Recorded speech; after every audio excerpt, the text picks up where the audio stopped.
Number one, then be a debe. Fún pé Ìjẹ̀ṣà end up pẹ̀lú CEO LUMINEE. Bo end up pẹ̀lú CEO LUMINEE. That shows Ìjẹ̀ṣà was innocent and he was compensated from above. That is what they call compensation. Tabagbe LUMINEE, tabagbe Ìyábọ̀ Òjó sórí igbá lẹ́nu. Ta ló wà valuable náà méjèèjì. Ta ló ṣe fi tọrọ ọmọ náà méjèèjì.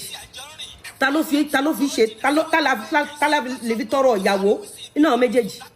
Ẹ̀yin tèmi LIZZY ANJORIN ó dàbí pé ó ń ṣáìdì arábìnrin tí a mọ̀ sí CEO LUMINEE àti bàbá Ìjẹ̀ṣà ní olórí ọmọ tí wọ́n ṣẹ̀ bí. Ó ní wípé òní tó lè mú sí CEO LUMINEE tí ó ti fẹ́ bàbá Ìjẹ̀ṣà tí ó dẹ̀ bímọ fún un. Ó ní wípé ó ṣòkú pé bàbá Ìjẹ̀ṣà wà innocent ni.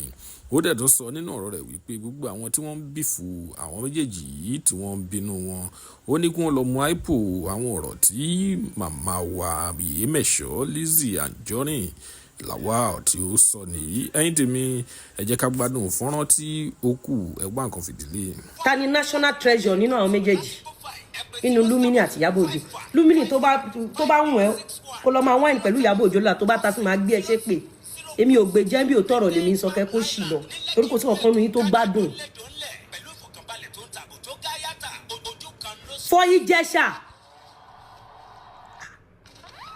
láti fẹ́ LUMINEE gbogbo èèyàn ọkùnrin tẹ̀ ń bú Ìjẹ̀ṣà ẹ lọ kú ẹ lọ mú àìpò gbé ìyàwó ilé ẹ síta kó tó bú Ìjẹ̀ṣà jáwó wọ́ọ̀tì ìyàwó ilé ẹ jẹ́ káwọ́ contribution ìyàwó ilé ẹ sí Nigeria society.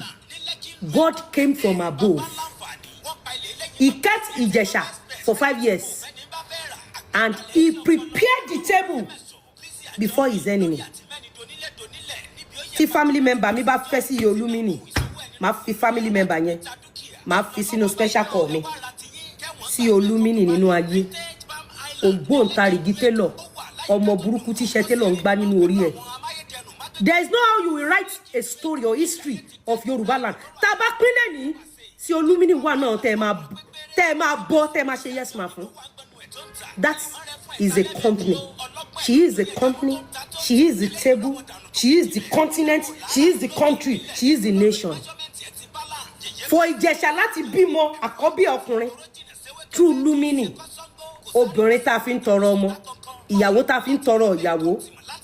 Citizen tá fi ń tọrọ citizen. Àṣàyàn ní LUMINEE. O rò pé LUMINEE pọ̀ ni. Tí LUMINEE bá pọ̀ mú LUMINEE kan jáde nínú ẹbí ẹ̀. Ìwọ mú LUMINEE kan jáde kó lórí burúkú títí ẹ tó ṣe show fún Ìjẹ̀ṣà fún mi ní LUMINEE inú ẹbí ẹ gẹ́gẹ́ bí ọmọ ẹ gẹ́gẹ́ bí ìyàwó ẹ àbí gẹ́gẹ́ bí family member ẹ fún mi ní LUMINEE kan. Baba Ìjẹ̀ṣà is not your regular customer. Baba Ìjẹ̀ṣà is your boss. Baba Ìjẹ̀ṣà deserve a chieftaincy title in the country. For Ìjẹ̀ṣà to have end up with LUMINEE, it shows you Ìyábọ̀ Òjó, you cheated that man. Ìyábọ̀ Òjó, it shows that you lied against that man. Ìyábọ̀ Òjó, God disgraced you before the whole world. LUMINEE wá kéré nú ayé ni. LUMINEE ò mọ value ara ẹ̀ ni. Tó bá jẹ́ pé LUMINEE lè dúró bí wá ṣe dúró ni. Wọn ò bí pọ̀ rí ìyáláyà gbogbo ní àti lọ́kọ àti Ìyábọ̀ ẹ gbọ́dọ̀ lárúkọ mọ́ LUMINEE lórí. It is not about age, it's about her achievements.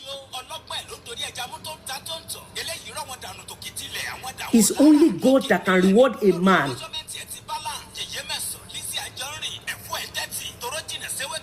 It shows Ìyábọ̀ Òjó lied against Ìjẹ̀ṣà. The news that came out yesterday. I was expecting Ìlọ̀kọ̀mọ Àrélù. I was expecting you. Ìlọ̀kọ̀ gbẹ́sẹ̀ síbí bọ́ síbí.